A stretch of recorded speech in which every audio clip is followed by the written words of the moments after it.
ধর্মীয় ভাবগম্ভীর পরিবেশে রাজ্য জুড়ে পালিত হচ্ছে বাবা গড়িয়ার পূজা।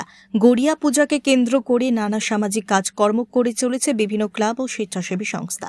আগরতলা পৌর নিগমের ১৯ নম্বর ওয়ার্ডে আজ গড়িয়া পূজা উপলক্ষে মেয়র দীপক মজুমদার পাঁচরা ও রিসা বিতরণ করেন।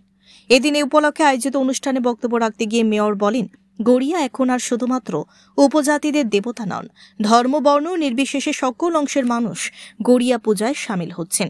আগে গড়িয়া পূজা শুধুমাত্র জনজাতি এলাকায় অনুষ্ঠিত হতো, এখন আগরতলা সহ রাজ্যের বিভিন্ন স্থানে বিভিন্ন ক্লাব ও সংস্থা গড়িয়া বাবার পূজায় ব্রতী হচ্ছেন। এদিন গড়িয়া পূজা উপলক্ষে রাজ্য ও রাজ্যবাসীকে শুভেচ্ছা ও অভিনন্দন জানিয়েছেন মেয়র। তিনি এদিন বাবা গড়িয়ার কাছে রাজ্য ও রাজ্যবাসীর সুখ ও সমৃদ্ধি কামনা করেছেন। আজকে আগরতলায় কৃষ্ণনগর নাজিরপুকুর পাড়ে তাদের পূজা কমিটির উদ্যোগে শ্রী শ্রী বাবা গড়িয়া পূজার আয়োজন করা হয়েছে। এটা অনেক প্রাচীনতম পুজো। এই এলাকায় প্রায় শতাধিক বছর ধরে গড়িয়া বাবা পূজা করা হচ্ছে।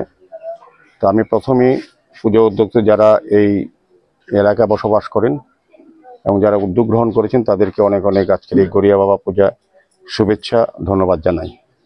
পাশাপাশি শহরবাসী সহ রাজ্যবাসীর কাছেও আমার ধন্যবাদের সঙ্গে সঙ্গে শুভেচ্ছার সঙ্গে সঙ্গে আমার গড়িয়া বাবার কাছে প্রার্থনা যাতে সবাই সুখ সমৃদ্ধি বৃদ্ধি পায়, সবাই শান্তিতে বসবাস করতে পারি, যেভাবে আমরা আমাদের যে পরম্পরা রাজ্যে যে ঐতিহ্য সেভাবে আমরা যাতে থাকতে পারি।